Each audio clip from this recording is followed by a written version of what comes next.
tell you I could bottle that. Lovely. Cuckoo.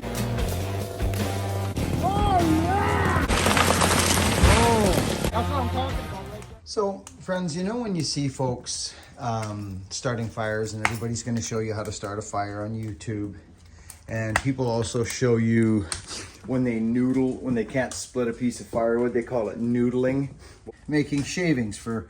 So you don't need paper. It's great if you got paper, but obviously if you need to start a fire and you got maybe, you know, conditions that are a little moist, you got no draft in your stove, you're working against the hyperbaric chamber, you know what I'm talking about, I don't know the words. But yeah, barometric and pressure, it's down pressure. So if it's colder above, do you know what I'm saying? Like that's how that works. Draft works. If it's colder and clear up above, like a crisp cold night, that fire's gonna start like now. But if it's colder underneath the heat, it has a, you know what I'm saying about that? Okay, so this fireplace had no coals in it over the last few times I started it. I don't have paper in it. I'm just using what I call like ripping shavings. And everybody knows it because of the internet. It's called, but friends, I'm just going to share a little thing with you. Don't take for granted. You may not know the stove, much about the stove you're starting. Start completely teeny. Just start from the ground up and like a foundation. Your teeny little pieces of kindling like this. Because you know what's going to happen? They're going to start immediately. And then you'll need stuff on top of that which is a little bit bigger. See, here's a little trifecta game here. See this? I just kind of split it, but I'll leave it. That's a little big right now, but I've got stuff to back it up. This here. So I'm a crisscross guy. I do enjoy the crisscross start. You know, there we go. I wanted to break that one. You get a little crisscross because it balances things out. I know I'm all over with the phone, but I'm trying to give you guys an idea of what I do, you know. So we got our kindling over here. I go through, I pick my driest and lightest little pieces like this, but you don't need paper, friends.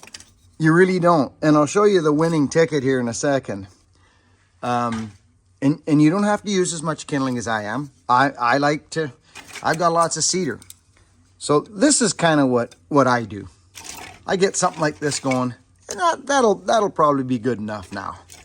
See, just like this. That's all. But no paper, right? But here's the ticket. Now, what I could do, and I may try it actually, just because I want to try old school. I'm going to try this. I've got a torch, friends. So let's see. I think this is the one I like better. Let's just see what happens when I do this. Watch these shavings. Look at them. They're almost like paper. Look at this. Those are, look at friends. I could even go back here and help the program along back in there. No paper. No air. Nothing, just straight up starting a fire. Now, it may not go, but it may. Look at the draw it's got now. It's because the door's open. So, I don't know. It may start. I may have to start over again. I don't know, but you can see the smoke starting to back up a bit here. So, I'll pull out the propane torch if I need be. But the bottom line is those shavings are doing me a very nice service right now. Now, I'll just shut the door a little bit like this to create a little pull. See that? Look what happened. I just shut that door a little bit. But if you go too much, you'll kill it. So here we go. I'm feeling quite confident about this fire right now with no paper. It's because I started super tinder. Super, super tinder. Okay, friends? So I'm quite confident here now. I could just blow on it or do whatever, but the little cedar now is picking up. So the tinder little shavings did its job. If you want to help it along, you can blow on it. Don't shut the door just yet.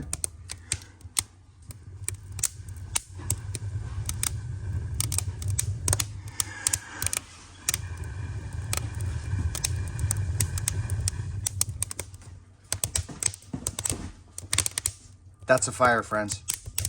That is a fire. Actually, a real nice fire. There goes that cedar. Okay? So I just wanted to share that little trick because those shade, listen to that. Listen to that cedar go now. That's ripping. But remember, I've got the door open. Watch what happens if I shut the door. It can change things a little bit. You gotta nurse them a little. Honey, that's nice. So we got it roaring, friends. Now we'll get some bigger pieces.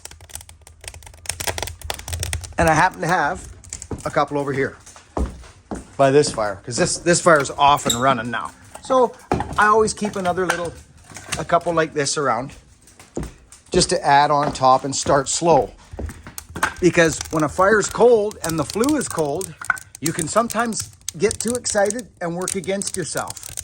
Do you guys know what I mean by that? Here's another little big piece of cedar I might want to throw on there just to add that. And then we'll throw that guy on there. You see? There we go. But don't close your air off. See that? Did you see that? How I missed? It's all about placement of wood too. You could shut that fire down like nothing before you know it. I'm excited about this.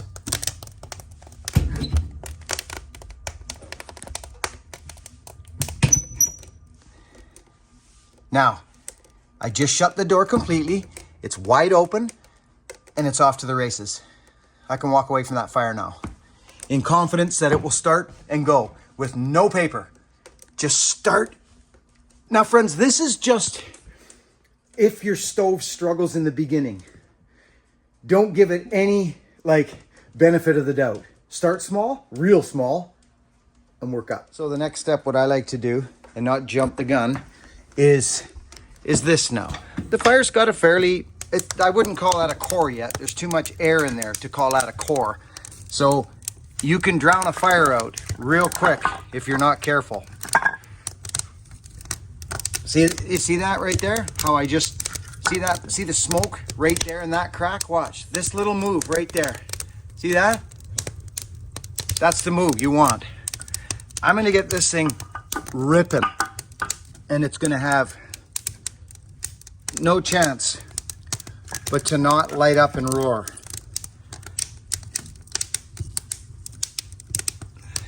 Hey? And then this guy to top it off, right there. We got air. We got everything we need. We got lots of fuel. Once this thing kicks in, see the smoke start to back up a little? This is why you can't jump the gun. Now watch. There.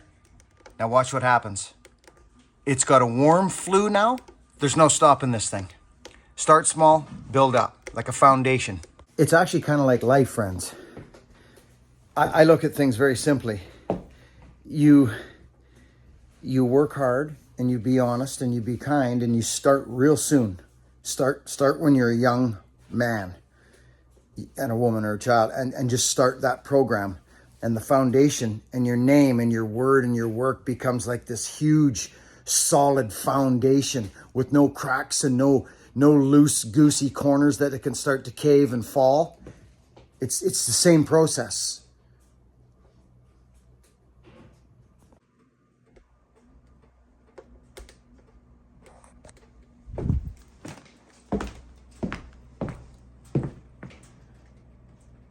Friends, here's something to note.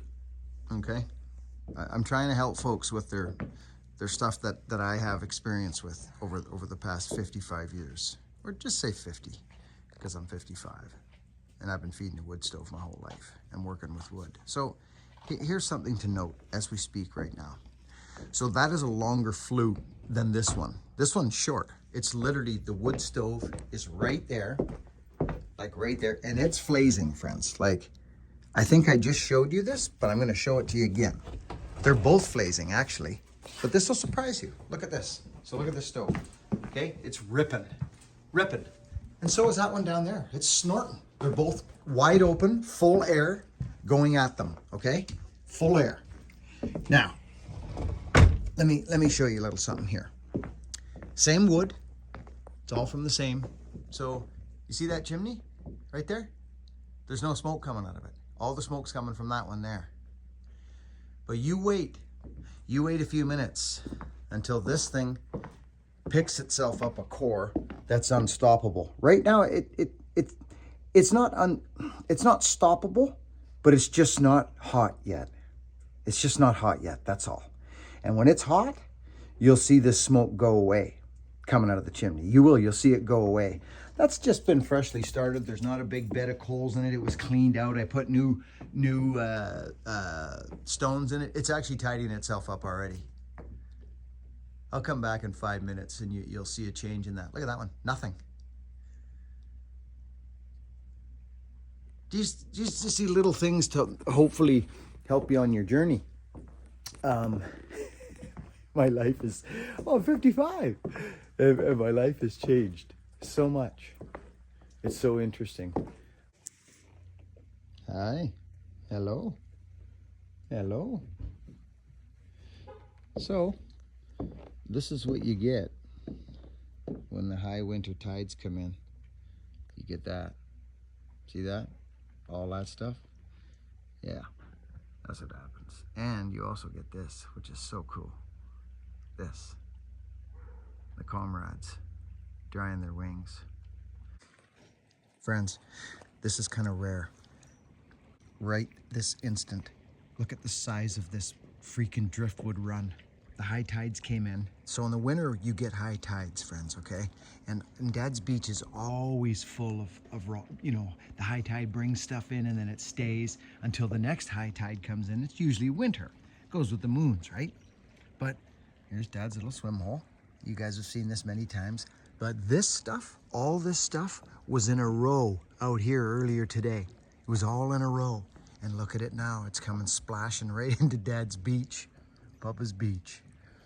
This is interesting. There's cedar, hemlock, mainly hemlock and cedar, really. Isn't that cool, friends? Anyway, I just wanted to show this real quick. Come here. Come on. Come on over. Are you gonna come? Hello? Not today. Kingfisher. Did you hear that, friends? He's right there, in dead center in the middle of the screen. Watch, I'll bring you in. See him there?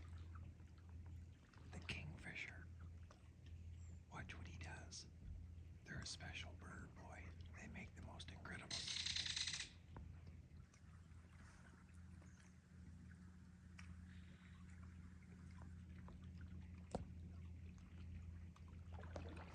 Oh. Oh. These guys are feeding, man. Look at these guys. See their heads? They just... And then they'll dive.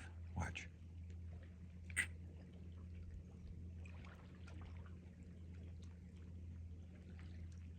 So, we've had a log here. This one. It's been the diving board. I wanted to use it as a diving board. And it's still here, friends. The high tides yesterday and day before. Nuts. Look what was left. Look at this. Every day's a new day. This is what I love about this place. The ocean, being near the ocean. I grew up on the ocean. Down there a few miles in a place called Boat Harbor. So it's pretty special, friends. Kind of blown away, really. Right, kitty? Psst, psst, psst, psst. Hello? Oh.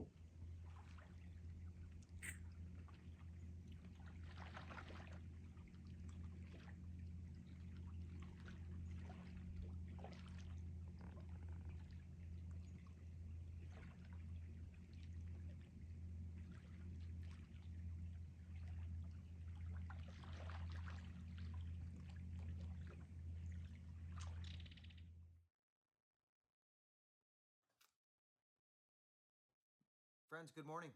Have you ever heard of a cyclone? A bomb cyclone? It's called a bomb cyclone.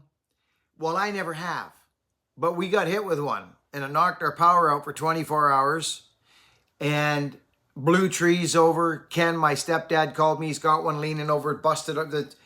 There's shrapnel everywhere. I've actually got to go right now down to Dad's to get cleaned up down there, get the fire started. Wendy just left the house. Friends, we're very busy down there right now, but I don't want to not take moments like this to say thank you for watching my videos. Folks have been shopping in at buckandbillyray.com. I thank you for that. We appreciate the snotskis out of that, and all you folks that watch are members. It's so busy right now, friends. We got trees to cut too, because that cyclone threw stuff all over the place. I got 3 calls this morning. One from my stepdad, Robbie, Power Saw. Robbie's got a tree to cut up where he works. I'm going to get up there in the next day or two. So there's going to be some cutting coming. Vartan had a couple blowdowns, friends, on the property, right across Retreat Road, a big dirty blowdown fir. So we got that to get at. So we're going to be on the saws in the next couple days, but Dad's is a priority. He's left me to handle the estate and clean up the house and all that. So I have that job to do, and thank goodness I've got my wife. Hogan's home from camp right now. He's helping out. But just a quick thank you, friends, to everyone, and a reminder to work hard, be honest, and be kind to folks. It's just slapping me in the face right now in my life, at this point in my life, how everything I've done in the past now is showing its head. Do you know what I'm saying by that? Honestly, don't. I can't tell you what to do. I can't. But I urge any young man right now starting his life out. You listen to these things. Listen to it. Work hard. It's almost, you hear it so much, it's almost just blah. You don't even hear it anymore. Work hard. It's a natural thing. Just, of course, work hard. Well, what does that mean? It means go. Work hard. Super hard. And we are the judge of how hard we work. We know when we've worked hard, and we know when we've not worked hard and could have worked harder. We know it. So just go with that. Go with how you feel, not how someone else and what they think. You know when you've worked hard, and you know when you got more. So work hard and be honest. Because the longer you do this, this pattern becomes just, you can't not be honest anymore. All of a sudden, you reap the benefits of honesty. And what it is freedom, friends. You become free.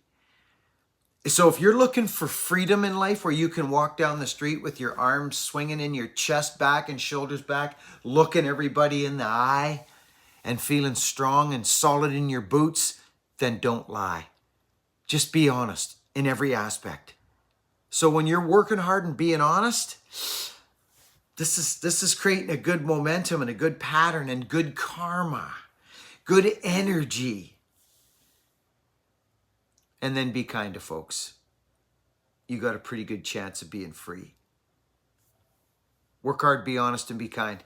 See you on the next video. Thank you for being here.